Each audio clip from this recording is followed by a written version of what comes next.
Hey guys, this is Lauren Hollows for Anawaya Education Services, and today we are talking about the Annual Declaration of Compliance. Now this is going to be a two-part series. It's going to be short and sharp, but today what I want to be talking about is, do I actually need to do an Annual Declaration of Compliance? Who should be submitting it? How will I submit it? And how do I actually make this a meaningful activity? So the Annual Declaration of Compliance is specific for RTOs that are regulated by ASQA. So if you are currently regulated by TAC, then this is not going to apply to you. You have a separate annual declaration of compliance process that happens later on in the year, generally around about September. But if you are an ASQA registered RTO, and if you achieved your registration before January 1, 2023, which is obviously the vast majority of RTOs out there, you will be required to do an annual declaration of compliance. Now this year, it's going to come like similar years as a unique link for the CEO. So whoever is listed as your CEO on training.gov.au, that is going to be the person that receives the link for the Annual Declaration of Compliance. It is going to be coming out from the 17th of April this year, which means that 17th, 18th, 19th, that sort of a period is when your CEO is going to be receiving it. If your CEO is super active in the business, then that's fantastic. If they're not, then it's really important that you're kind of following that person up from around about the 20th to make sure that you've got that unique link. Okay, now it's not only the CEO that can fill it out. As long as the person has got access to that link, they can go and complete it. However, it should be the CEO or the legally responsible person for the business who actually submits the Annual Declaration of Compliance. Now, the reason for that is that ultimately the legally responsible person, the CEO for the organization, is the one who is legally responsible. So if there are non-compliances, the CEO should be made aware of it. They should be aware of it beforehand anyway, but they should also be the ones that are clicking the button to say, yes, I understand. This is where our RTO sits, and this is, you know, I am taking that on. I'm aware of it, of the responsibilities for it. So I think it's always really, really important to make sure that this is kind of, there's a lot of dialogue that happens around this. The absolute worst way that you can go about completing this Annual Declaration of Compliance is by literally ticking all the boxes, compliant, compliant, compliant, compliant, compliant. It's gonna ask you two things. It's gonna ask you, have I been compliant for the last 12 months? And am I compliant now? Now, I'm going to be very, very straight with you guys. There are very few RTOs, even great RTOs, that have been fully compliant against all of the standards all year long. Okay, so I have never submitted an Annual Declaration of Compliance in conjunction with an RTO where we have ticked all the boxes as compliant. Okay. Our reason for that is that we've always gone through the process and found that there were units of competency that trainers, you know, missed things out on so that they didn't get 100% through validation. We're constantly improving assessment tools in the organizations that I work with. So we're constantly like kind of going back and looking at our old assessments and going, oh, this really wasn't as strong there as it should have been. You know, it needed to be more robust, et cetera, et cetera. So one of the things that I strongly recommend for RTOs is that you actually do take this on board as a meaningful process and think about the areas of strength and weakness in your business. Has your marketing been perfect all year? You know, have all your fees and charges gone out correctly?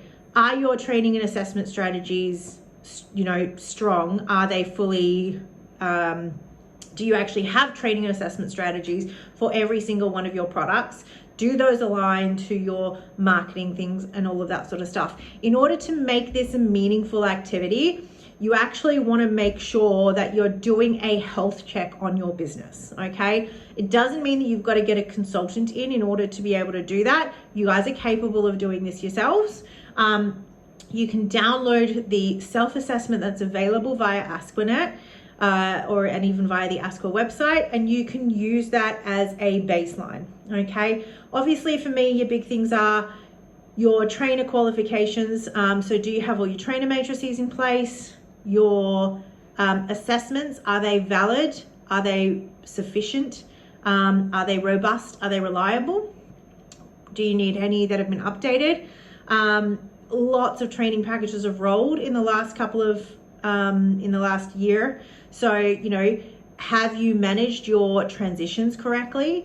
You know, go and do a check of your student data and make sure that you don't have any students that are enrolled in training packages that are now outdated, things like that.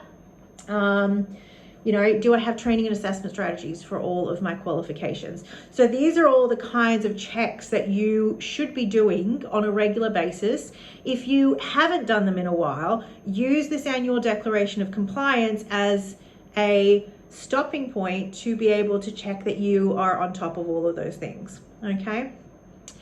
If you find that there is an area where you weren't compliant throughout the year, okay, you can note that in your annual declaration of compliance form, and then you've got a section where you can basically provide an explanation as to how you've addressed that, okay? So let's say, for example, you identified that you had a couple of students that in a training package that was, you know, you went over the teach out period. You then had to go back in, you know, correct some of the student data. You had to go back and work with the students in order to correctly transition them over. You had to do potentially a gap unit analysis in order to move the competencies over correctly.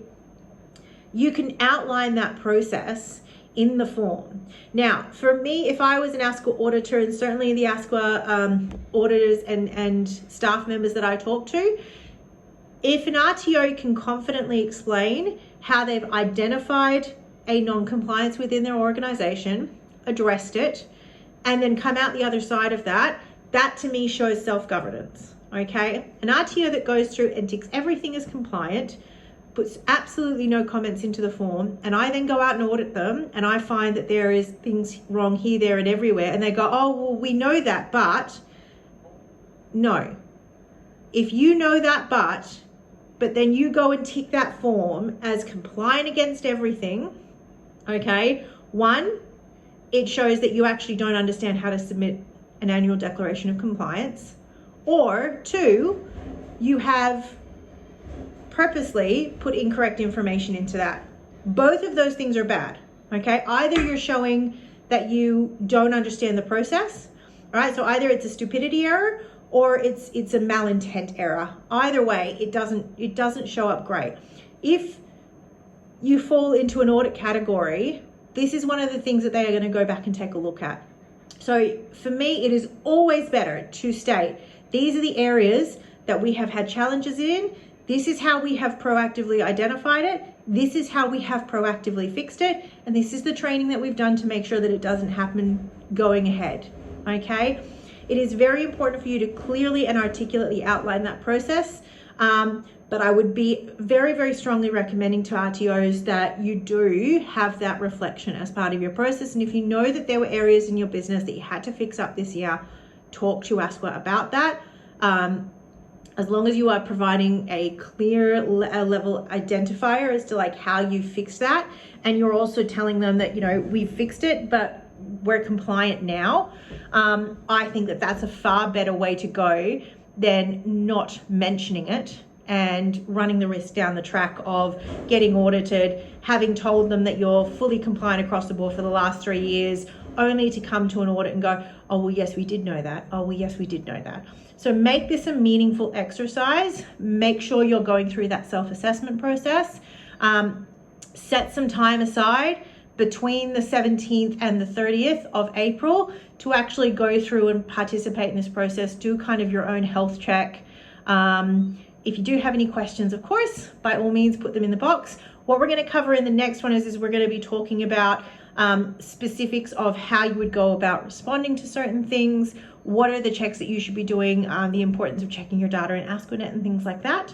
Otherwise, guys, I hope you've enjoyed this. Plenty more to come. As always, dropping on Wednesdays and Sundays. Please like, subscribe, do all of those good things if you want this content to keep coming to you. If you have any questions, you can drop them in the comment box below. Hope you guys found this helpful. Have a great day. My name is Lauren Hollows from Anawaya Education Services.